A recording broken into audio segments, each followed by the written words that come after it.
प्यारे प्यारे बच्चों, आज हम हमारी क्लास 10 साइंस जिसमें केमिस्ट्री का चैप्टर नंबर 2 कर रहे हैं, जो है हमारा एसिड बेस एंड सॉल्ट। इसमें हम हमारा एसिड कवर कर चुके हैं। अब हम करने जा रहे हैं बेस। बेस में भी सबसे पहले हम इसकी कुछ जनरल कैरेक्टरिस्टिक्स देखेंगे, जिसमें हम देखेंगे कि हमारा बेस क्या होता है, क्या नहीं होता, क्या जनरल प्रॉपर्टी रहती है हमारे बेस की। पहली प्रॉपर्टी है इट्स टेस्ट। पहली प्रॉपर्टी क्या है इसके? टेस्ट के बारे में। टेस्ट में जो हमारा बेस होता है वो बिटर होता है। टेस्ट में हमारा बेस कैसा होता है? बिटर। क्यों क्यों बिटर होता है? क्योंकि जो हमारे टेस्ट रिसेप्टर है वो सिर्फ और सिर्फ बिटर टेस्ट वाले रिसेप्टर को अपनी तरफ अट्रैक्ट करता है। जो हमारे रिसेप्टर होते हैं, टेस्ट रिसेप्टर, उनमें से बिटर टेस्ट वाले रिसेप्टर हमारे बेस की साइड अट्रैक्ट होते हैं, जिससे हमें पता चला कि हमारा बेस बिटर टेस्ट का होता है। हमारा बेस बिटर टेस्ट का होता है। सेकंड, इसकी जो प्रॉपर्टी है वो रहती है सोपी इन टच। सोपी इन टच।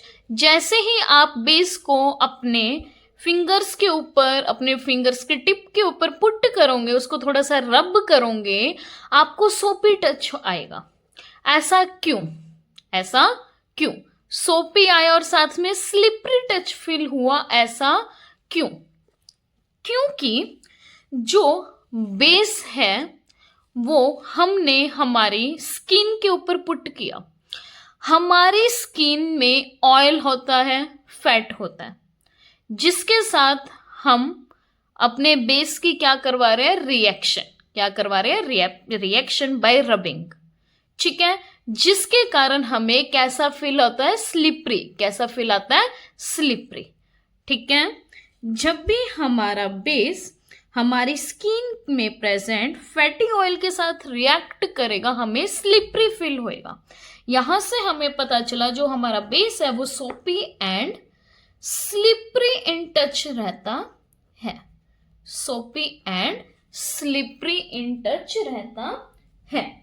वहीं हम इसकी थर्ड प्रॉपर्टी पढ़ने जा रहे हैं, action on litmus paper.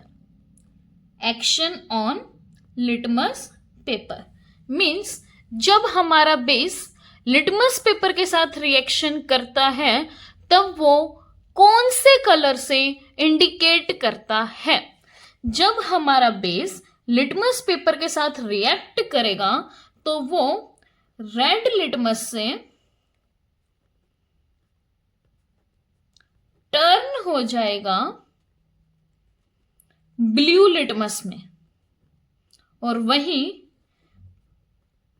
Purple litmus से भी टर्न हो जाएगा ब्लू लिटमस पेपर में। मीन्स हमारा बेस ब्लू कलर से इंडिकेट किया जाता है। लिटमस पेपर में हमारे बेस का कलर ब्लू होता है। ब्लू कलर से हमें पता चल जाता है कि यह हमारा क्या है? बेस। क्या है? Base. Fourth, action on phenolphthalein. हमारी जो बेस है उसके अंदर जब हम फिनोल्फथेलिन को डिसॉल्व करते हैं, ये पिंक कलर शो करता है। कौन सा कलर? पिंक कलर शो करता है। पिंक कलर से हमें इंडिकेट हो जाता है कि सॉल्यूशन हमारा क्या है? बेसिक।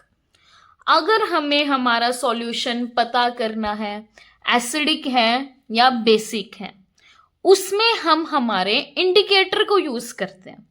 किसको यूज करते हैं? हमारे इंडिकेटर। इंडिकेटर एक डाई होती है जो अपने कलर से इंडिकेट करता है ये एसिड है या फिर बेस है।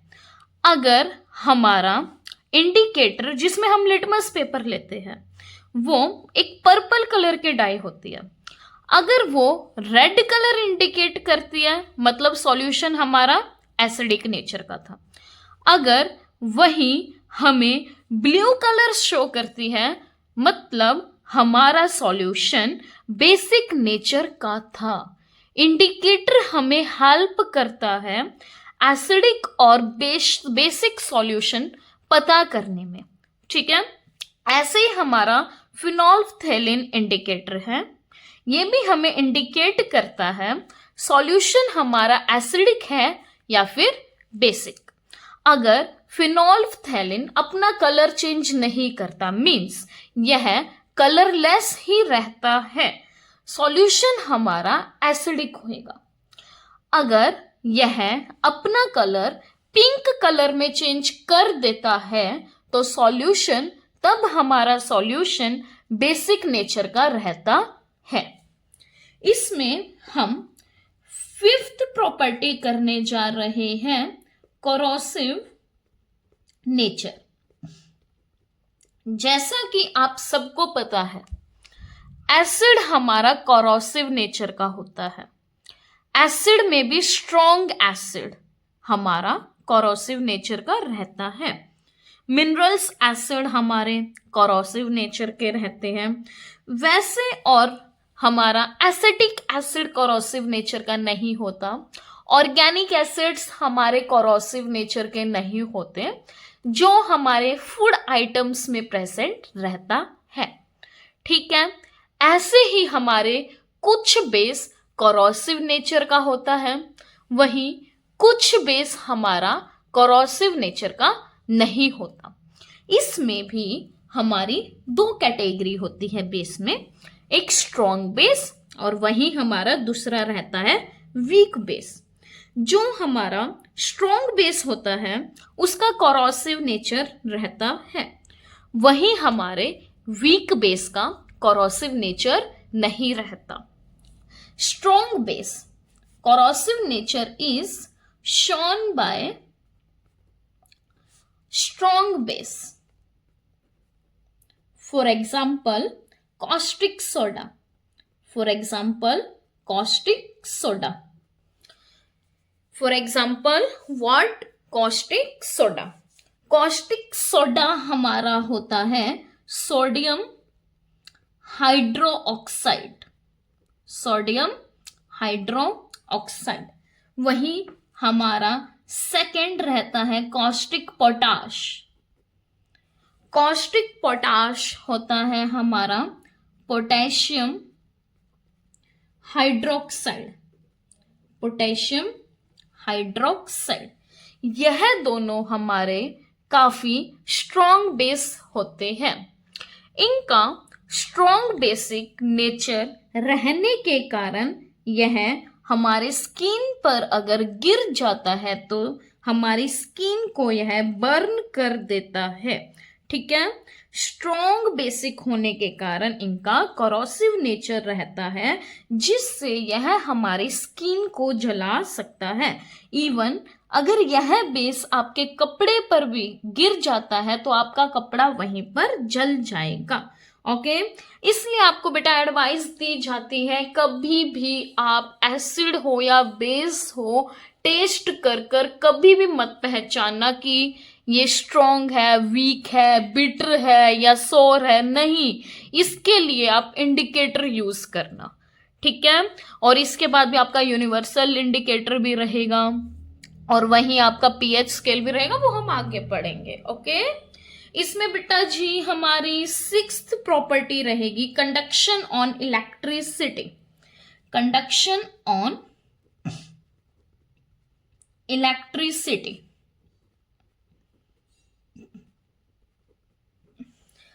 एज लाइक एसिड, जैसा कि आपने एसिड में भी देखा था, एसिड इलेक्ट्रिसिटी कंडक्ट करता है due to the presence of ions. वैसे ही हमारा बेस भी इलेक्ट्रिसिटी कंडक्ट करेगा due to the presence of ions. Okay, occurs due to the presence of ions, presence of ions. Example के लिए बेटा समझो, मैंने कॉस्टिक सोडा लिया, सोडियम हाइड्रोक्साइड NaOH, इसको हमने वाटर में डिसॉल्व कर दिया, मीन्स हमने एक्वस कॉस्टिक सोडा लिया।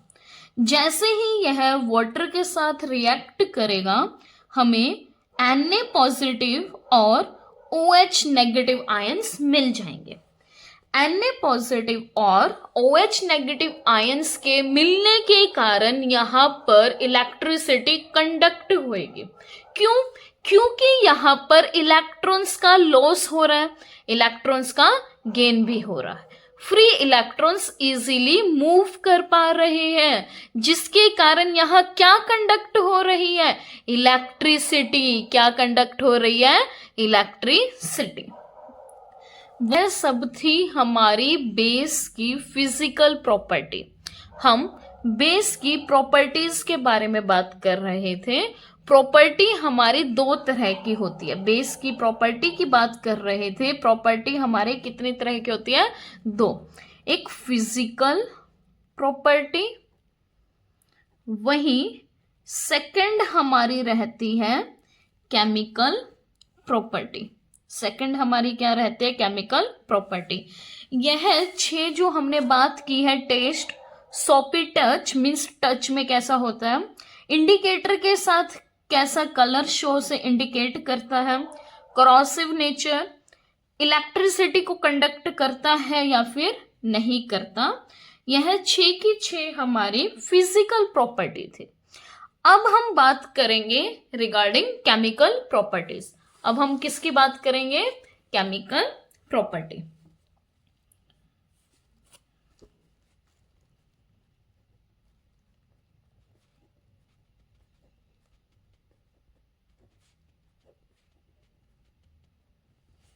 अब हम क्या करने जा रहे हैं?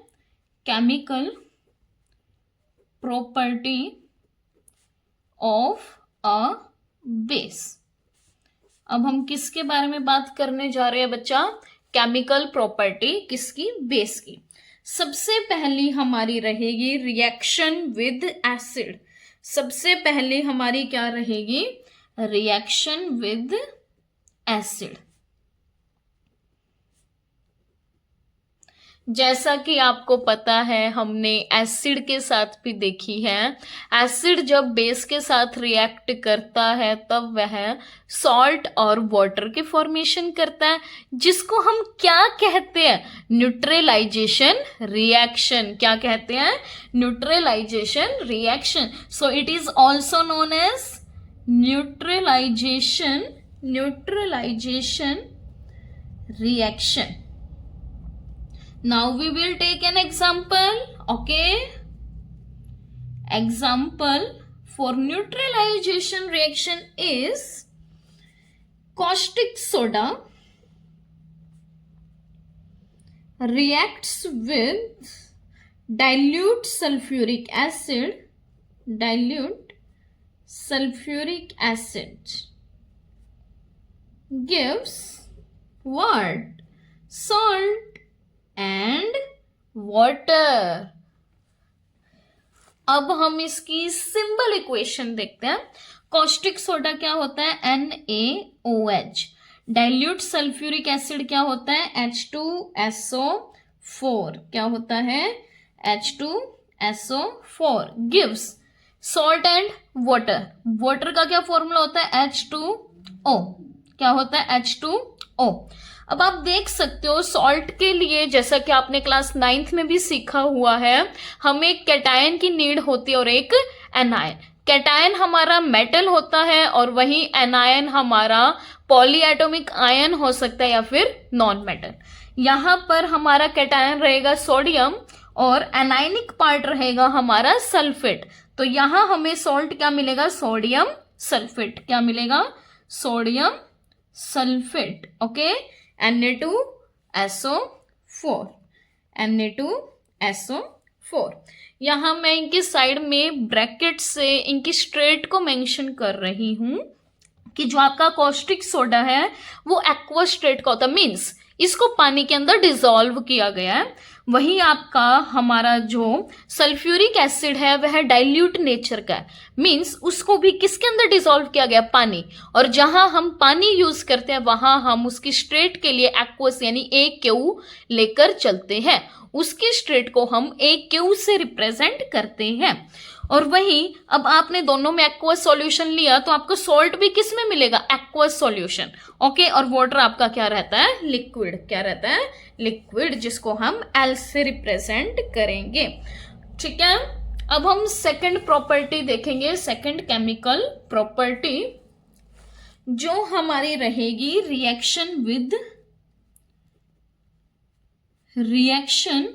With metals. क्या रहेगी, रिएक्शन विद मेटल। फर्स्ट हमारी क्या थी, रिएक्शन विद एसिड, वही हमारी सेकंड क्या रहेगी, रिएक्शन विद मेटल। ओके, इसमें मैं 2 एग्जांपल्स बताऊंगी, दोनों आपके बोर्ड के पॉइंट ऑफ व्यू से बहुत बहुत बहुत बहुत इंपॉर्टेंट है। ठीक है, जैसा कि आपको पता है एसिड जब मेटल के साथ रिएक्ट करता है तब वह एक गैस प्रोड्यूस करता है जिसकी पॉप साउंड होती है, और वो गैस आपकी क्या रहती है, हाइड्रोजन। वैसे ही आपका बेस जब मेटल के साथ रिएक्ट करेगा वह भी कौन सी गैस प्रोड्यूस करेगा, हाइड्रोजन, जिसकी आइडेंटिफिकेशन क्या है, pop sound. Metals base reacts with metal gives salt and hydrogen gas। Experimentally पता लगाया गया ये। ओके, हम बर्निंग कैंडल को लेकर गए थे अपने टेस्ट ट्यूब के पास जिसके अंदर हमारा बेस था और मेटल। जैसे हम बर्निंग कैंडल को पास लेकर गए थे, इसने क्या प्रोड्यूस करने स्टार्ट कर दी, पॉप पॉप पॉप, यानी पॉप साउंड प्रोड्यूस स्टार्ट कर दी, जिससे हमें पता चल गया यहाँ कौन सी गैस है, हाइड्रोजन गैस। बेस हम लेकर चलेंगे NaOH, कॉस्टिक सोडा, और मेटल में जिंक लूंगी, मेटल में जिंक लूंगी और एल्यूमिनियम। दोनों इंपॉर्टेंट रिएक्शन है। सबसे पहले मैं जिंक के साथ दिखा रही हूं। जिंक जब बेस के साथ रिएक्ट करेगा तब ये हाइड्रोजन गैस को प्रोड्यूस करेगा, और वहीं हमें क्या मिलेगा, सॉल्ट। सॉल्ट में क्या होता है, कैटायन और एक एनायन, कैटायन और एनायन। ठीक है, अब यहां पर हल्का सा चेंज आएगा, सोडियम जिंकेट पर मिलेगा हमें, यहाँ क्या मिलेगा, सोडियम जिंकेट। अब ये नाम आप पहली बार ही सुन रहे होंगे, जिंकेट। इसको बेटा थोड़ा सा हाईलाइट कर लीजिए, इसको थोड़ा सा हाईलाइट कर लीजिए, जिंकेट को थोड़ा सा आप बेटा हाईलाइट कर लीजिए। जिंकेट आपका होता है ZnO2 2 नेगेटिव। जिंकेट आपका क्या होता है, ZnO2 2 नेगेटिव। जिंकेट आपका क्या होता है, ZnO2 2 नेगेटिव। ठीक है, अगेन मैं रिपीट कर रही हूं, जिंकेट आपका क्या होता है, ZnO2 2 नेगेटिव, जिसमें आपका जिंक का एटम रहता है 1 और वहीं ऑक्सीजन के 2 एटम रहते हैं। और सोडियम आपका क्या होता है, Na पॉजिटिव। क्या होता है, Na पॉजिटिव। अब यहां आप क्या करोगे, 1 नीचे और यहां से 2 नीचे, उसके बाद हम क्या करेंगे, क्रॉस मल्टीप्लाई। ये क्या होता है हमारा, क्रिस क्रॉस मेथड, आपकी क्लास 9th से लिया गया। ये Na के बॉटम में कितना, 2, जिंकेट के बॉटम में 1, ZnO2 1। ठीक है, यह आपका सॉल्ट मिलता है जो क्या है, सोडियम जिंकेट। क्या है, सोडियम जिंकेट। ये आपका मेन इंपॉर्टेंट था बोर्ड के पॉइंट ऑफ व्यू से, जिंकेट जो होता है ZnO2 2 नेगेटिव।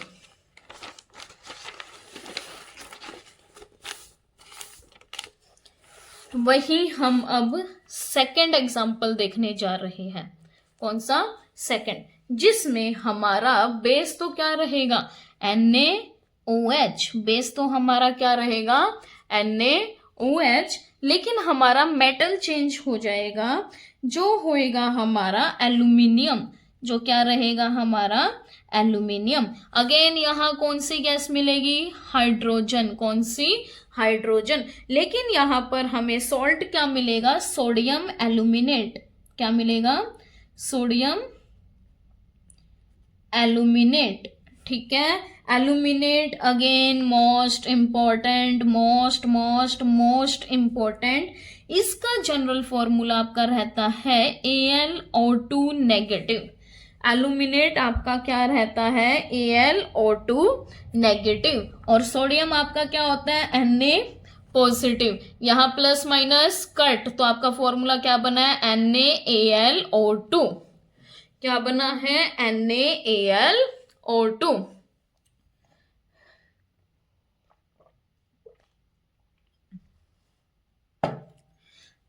आपका जिंकेट क्या था, ZnO2 नेगेटिव। वही आपका एल्यूमिनेट क्या है, AlO2 ऊपर नेगेटिव। जिंकेट क्या था, ZnO2 ऊपर 2 नेगेटिव। जिंकेट क्या था, ZnO2 2 negative. Aluminate AlO2 negative. Again I am repeated, zincate ZnO2 2 negative, aluminate AlO2 negative. Again I am repeating, zincate ZnO2 2 negative, aluminate AlO2 negative. अब हम इसकी third chemical property देखने जा रहे हैं, जो है हमारा reaction with non metallic oxide. Reaction with non metallic oxide, reaction with non metallic oxide. जैसा कि आप सबको बहुत अच्छे से पता है, एसिड जब मेटेलिक ऑक्साइड के साथ रिएक्शन करता है तब हमें सॉल्ट और वाटर मिलता है। क्यों, क्योंकि मेटेलिक ऑक्साइड आपका क्या था, बेसिक नेचर का, क्या था, बेसिक नेचर का। वैसे ही जब आपका बेस नॉन मेटेलिक ऑक्साइड के साथ रिएक्शन करेगा तब आपको क्या मिलेगा, सॉल्ट और वाटर। क्यों, क्योंकि आपका नॉन मेटेलिक ऑक्साइड कैसे नेचर का है, एसिडिक। कैसा नेचर है, एसिडिक, ठीक है। और यह भी हमारी एक तरह की क्या हो गई, न्यूट्रलाइजेशन रिएक्शन। क्या हो गई है, न्यूट्रलाइजेशन रिएक्शन। क्या हो गई है, एक तरह की न्यूट्रलाइजेशन रिएक्शन, ठीक है। अब आपके मन में क्वेश्चन आ रहा होगा, non metallic oxide acidic nature का कैसे है, इसको भी हम अभी देखते हैं। उससे पहले हम एक एग्जांपल लेते हैं, बेस कॉस्टिक सोडा NaOH। क्या लिया है हमने, NaOH। वही नॉन मेटेलिक ऑक्साइड ले ली हमने CO2। क्या ले लिया, CO2 कार्बन डाइऑक्साइड। हमें क्या मिलेगा, सॉल्ट एंड वाटर। वाटर का जनरल फॉर्मूला क्या होता है, H2O। क्या लेकर चलेंगे, कैल्शियम हाइड्रोक्साइड, जिसकी रिएक्शन हम किसके साथ करवाएंगे, CO2। किसके साथ करवाएंगे, CO2। और हमें क्या मिलेगा, कैल्शियम कार्बोनेट प्लस में H2O। क्या मिल रहा है, कैल्शियम कार्बोनेट प्लस में H2O। अब आप सबके मन में डाउट है, भाई non metallic oxide acidic nature का कैसे है, तो वो देखते हैं हम। सबसे पहले नॉन मेटेलिक ऑक्साइड मैंने क्या लिया, CO2। इसको हम किसके अंदर डिसॉल्व कर रहे हैं, H2O। किसके अंदर कर रहे हैं, H2O। जैसे ही यह H2O में डिसॉल्व होता है, यह हमें H2CO3 देता है, जो हमारा क्या है, कार्बोनिक एसिड। क्या है, कार्बोनिक एसिड। यहां से हमें पता चला हमारा नॉन मेटेलिक ऑक्साइड किस नेचर का है, एसिडिक नेचर का। कैसा है, एसिडिक नेचर का। For the acidic nature of non-metallic oxide.